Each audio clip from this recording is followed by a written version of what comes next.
1976-ൽ കൊച്ചിയിലെ മുന്തിവാസികളായ മുല്ലപ്പറമ്പിൽ തോമസ് ജോസഫിന്റെയും ചിന്നമ്മ ജോസഫിന്റെയും പുത്രനായി ജനിച്ച ക്ലിന്റ്, അദ്ദേഹത്തിന്റെ അച്ഛൻ കൗബോയ് സിനിമകളോടുള്ള അതിയായ ഇഷ്ടം കാരണം പ്രശസ്ത നടനും ചലച്ചിത്ര സംവിധായകനുമായ ക്ലിന്റ് ഈസ്റ്റ്വുഡിന്റെ പേരിലാണ് അറിയപ്പെട്ടത്.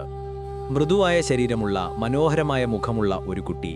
അച്ഛൻ പാപ്പു എന്ന സ്നേഹഭാവത്തിൽ വിളിക്കുന്ന പിതാവിൽ നിന്നായി ബൈബിൾ കഥകളും ഹിന്ദു പുരാണ കഥകളും കേട്ടുവളർന്നു. അതേസമയം പ്രകൃതിയെ സ്നേഹിച്ച അമ്മയിലൂടെ പ്രകൃതിയിലെ അത്ഭുതങ്ങളെക്കുറിച്ചുമാണ് ആ ബാലൻ പഠിച്ചത്.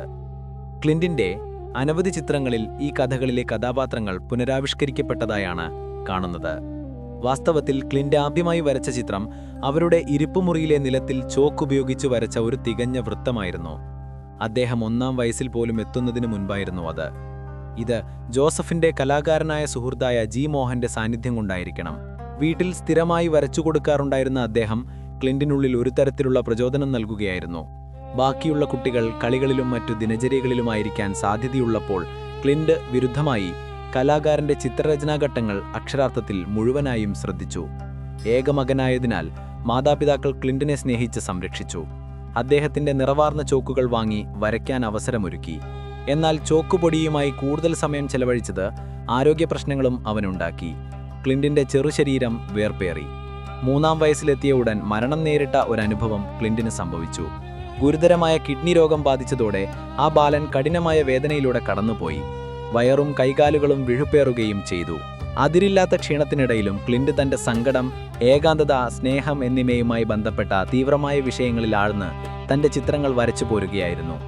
ചികിത്സയ്ക്കായി ബന്ധപ്പെട്ട ഓരോ ഡോക്ടർമാരും വിഷമകരമായ നിലപാടുകളായിരുന്നു സ്വീകരിച്ചത്. എന്നാൽ പ്രശസ്തനായ ഒരു ഹോമിയോപ്പതിക് ഡോക്ടറായ ജോസഫ് എബ്രഹാം ക്ലിന്റിനെ അവന്റെ മരണത്തിൽ നിന്ന് തിരിച്ചുകൊണ്ടുവന്നു. മികച്ച ആരോഗ്യത്തോടെ മുന്നിലെ 2 വർഷങ്ങൾ മുഴുവനായും അദ്ദേഹം തന്റെ സൃഷ്ടികളുടെ അതിരുകൾ പരിമിതിയില്ലാതെ പിന്തുടർന്നു. ഈ സമയം സ്കൂൾ ജീവിതം ആരംഭിച്ച ക്ലിന്റ് അവിടെയുള്ള വിദ്യാർത്ഥികളുടെയും അധ്യാപകരുടെയും കണ്ണുകളിൽ അത്ഭുതമായി തീരുകയും ചെയ്തു. തൃശൂർ പൂരം ഉൾപ്പെടെയുള്ള ആനപ്രദക്ഷിണങ്ങൾ മുതൽ മനോഹര പ്രകൃതി ദൃശ്യങ്ങൾ വരെ വരയ്ക്കാൻ അവൻ ശ്രമിച്ചു. മറ്റുള്ളവർ അനാദരവോടെ മറയ്ക്കുന്ന കാഴ്ചകൾ ക്ലിന്റ് ചിത്രരചനയിലൂടെ മനോഹരമാക്കുകയായിരുന്നു. അവസാനമായി 7-ാം പിറന്നാളിന് 1 മാസം മുൻപ് ക്ലിന്റ് തന്റെ ഭൂമിയിലെ ജീവിതത്തോട് വിട പറഞ്ഞു. കിഡ്നി രോഗം വീണ്ടും ബാധിച്ചതോടെ ഇത് മാരകമായി മാറി. ചെറിയ അസുഖമെന്നു പറഞ്ഞു പോയിരുന്നത് കോമയിലേക്ക് കയറുകയും ക്ലിന്റ് വീണ്ടും ഉണരാതിരിക്കുകയും ചെയ്തു. എന്നാൽ അവന്റെ അവസാന നിമിഷങ്ങൾ വരെ തന്റെ നിലപാടുകൾ വ്യക്തമാക്കിയിരുന്നതായി കാണാം. കോമയിലേക്ക് പോകുന്നതിന് മുൻപ് അമ്മയോട് ക്ലിന്റ് പറഞ്ഞത് അത്ഭുതപ്പെട്ടു പോകും. "ഒന്നുമില്ല അമ്മ, ഞാൻ പെട്ടെന്നുറങ്ങിപ്പോകും.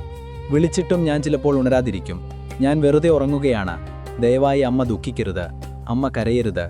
2 മാസങ്ങൾക്ക് ശേഷം ക്ലിന്റ് തന്റെ ക്യാൻവാസിൽ അവിടെയുള്ള സർവശക്തിയായ മാതാവിനെ പൂർത്തിയാക്കുകയും അതിന്റെ പൂർണ്ണത്വം ഇന്നും അതിന്റെ മഹത്തായ കൃതിയായി കണക്കാക്കപ്പെടുകയും ചെയ്യുന്നു. ക്ലിന്റിന്റെ പെയിന്റിംഗ് പ്രദർശിപ്പിച്ച തിരുവനന്തപുരത്തെ ഒരു പ്രദർശനത്തിൽ ഒരു കൂട്ടം തെയ്യം കലാകാരന്മാരും മേക്കപ്പ് ആർട്ടിസ്റ്റുകളും ചിത്രങ്ങൾ നോക്കുന്നതിനിടയിൽ ഈ ദൃശ്യത്തെക്കുറിച്ച് അവരൊന്ന് അനുവിഹരിച്ചു. അവർക്ക് ലഭിച്ച മറുപടി അവർക്കൊരിക്കലും മറക്കാനാവില്ല.